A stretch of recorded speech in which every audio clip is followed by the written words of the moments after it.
So the police are already giving a clean chit to the entire case, saying that though this is not related to the Vyapam scam in any way, but one of the whistleblowers in the Vyapam scam, Ashish Kumar Chaturvedi, is speaking to Times Now, and he's saying that the Madhya Pradesh Chief Minister Shivraj Singh Chauhan is an accused in the Vyapam case. He's even going on to the extent to say that he now fears for his life.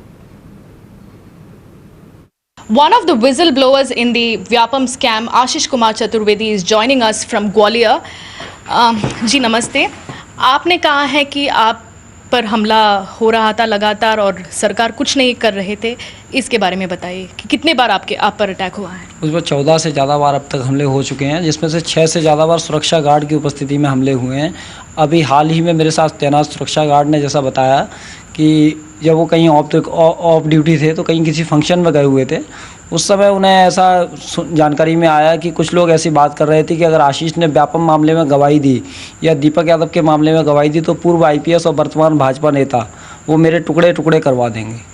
और लगातार इस प्रकार से मेरे साथ ये सारी वारदातें हो रही हैं। उसके बाद भी सरकार मेरी हत्या कराना चाहती है। इस बात को मैं पूरी जिम्मेदारी पूर्वक कह रहा हूँ। CM शिवराज सिंह चौहान स्वयं मेरी हत्या कराना चाहते हैं।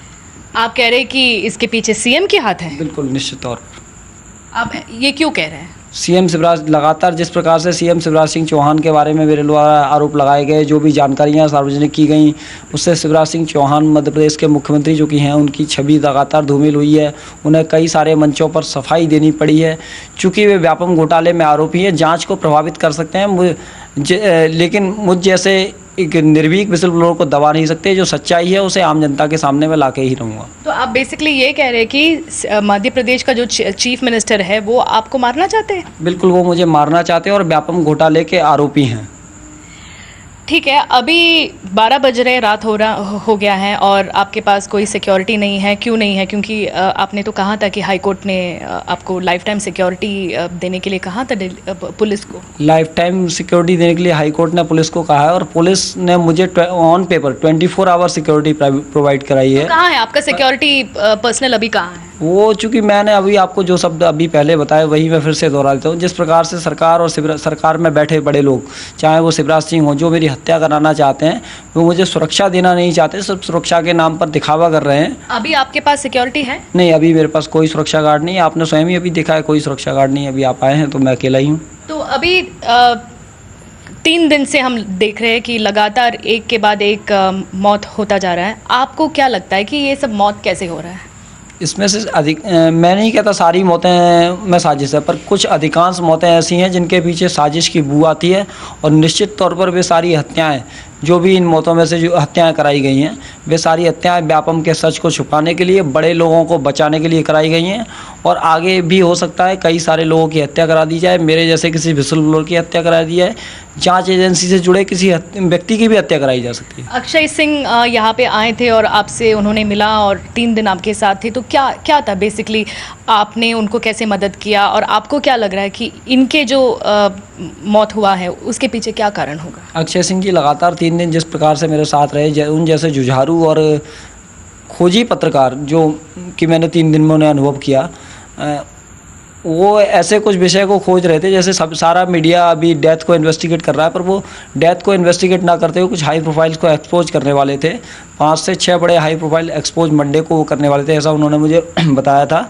लेकिन जब मेरी बात हुई जिस दिन उनसे, सुबह जब उनकी डेथ हुई है, उस दिन 9 बजे तक वो बिल्कुल एकदम कॉन्फिडेंट थे कि आशीष भाई अपन मंडे को कई सारे हाई प्रोफाइल्स को एक्सपोज करेंगे।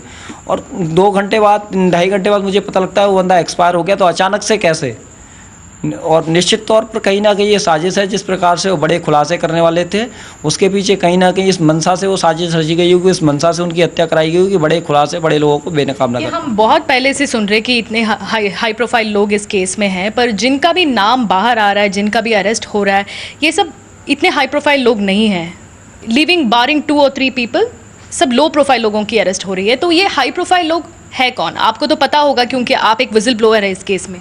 इस मामले में अगर सही से जांच होगी, तह तक जाकर जांच होगी, व्यापम घोटाला और डीमेट घोटाला, डीमेट घोटाला व्यापम घोटाले से भी बड़ा है। अगर तह तक जाकर जांच होगी तो कई सारे high profile bureaucrats, high court जजेस, कई सारे पॉलिटिशियन, मध्य प्रदेश सरकार का, शिवराज सरकार का आधा मंत्रिमंडल जेल में होगा। जैसे आप नाम लेना चाहेंगे क्योंकि आपके एलिगेशंस है कि at least with what you know आपको ये स्कैम के बारे में पता है, जिसके खिलाफ आपके पास एविडेंस है, उनका नाम लेना चाहेंगे? अभी चूंकि पूरा मामला अंडर इन्वेस्टिगेशन है तो मुझे लगता है वो सारे नाम बाहर करना कहीं भी जांच की दृष्टि से ठीक नहीं होगा। जो भी चीज़ें होंगी जांच एजेंसी चाहे तो जांच एजेंसी को मैं उपलब्ध कराने के लिए तैयार हूँ। अभी आपने 8 लोगों के खिलाफ एक कंप्लेंट दर्ज किया था जिसमें सीएम के रिश्तेदार भी थे, उसके बारे में बताइए। 8 लोगों के खिलाफ एक एफआईआर दर्ज कराई गई थी जिसमें से दो आरोपी जो कि एक विशाल यादव और पंकज त्रिवेदी जो कि पहले से गिरफ्तार थे, उनके अलावा तीसरे आरोपी की गिरफ्तारी के लिए प्रयास किए जा रहे हैं, गुलाब सिंह किरार और शक्ति प्रताप सिंह किरार। चूँकि ये सीएम से डायरेक्ट संबंध रखते हैं इसलिए फरारी के दौरान बड़े आराम से अपने रसूख का इस्तेमाल करते हुए पुलिस की गिरफ्त से दूर बने हुए हैं और सीएम लगातार इनको मदद कर रहे हैं। अभी 2000 लोगों को पुलिस ने अरेस्ट किया था। अब इतना बड़ा स्कैम है, आपको क्या लग रहा है कि इसका अगर सच बाहर आना है तो क्या बेसिकली क्या होना चाहिए? सरकार को क्या करना चाहिए या सेंटर को क्या करना चाहिए? कैसे इसका सच बाहर आ सकता है? व्यापम का सच बाहर आने के लिए अब न्यायपालिका का ही सहारा बचता है, तो मुझे लगता है सुप्रीम कोर्ट की निगरानी में अब जांच कराई जानी चाहिए। पर अभी सेंटर ने कहा है कि सीबीआई प्रोब तो नहीं होगा, जब तक कोर्ट नहीं कहेगा तब तक सीबीआई प्रोब नहीं होगा। नहीं तो तभी तो मैं इस बात को कह रहा हूँ, सुप्रीम कोर्ट को सुमोटो लेकर या सुप्रीम कोर्ट में जो हम लोग के विसल ब्लोअर की पिटीशन है उस पिटीशन पर अगर ऑर्डर होता है तो सीबीआई की इंक्वायरी ऑर्डर होनी चाहिए, सुप्रीम कोर्ट की मॉनिटरिंग में इन्वेस्टिगेशन होना चाहिए। कोर्ट से और सरकार से आपकी क्या मांग है? कोर्ट से और सरकार से सिर्फ एक ही मांग है कि सरकार इस घोटाले की सच्चाई आम जनता को बताए, इस घोटाले के जो असल दोषी हैं उन्हें बेनकाब कर उन्हें जेल के पीछे पहुंचाए, तभी मध्य प्रदेश के उन लोगों के साथ न्याय होगा जिन्हें रोजगार के नाम पर ठगा गया, जिन्हें शिक्षा के नाम पर ठगा गया या स्वास्थ्य के नाम पर ठगा गया।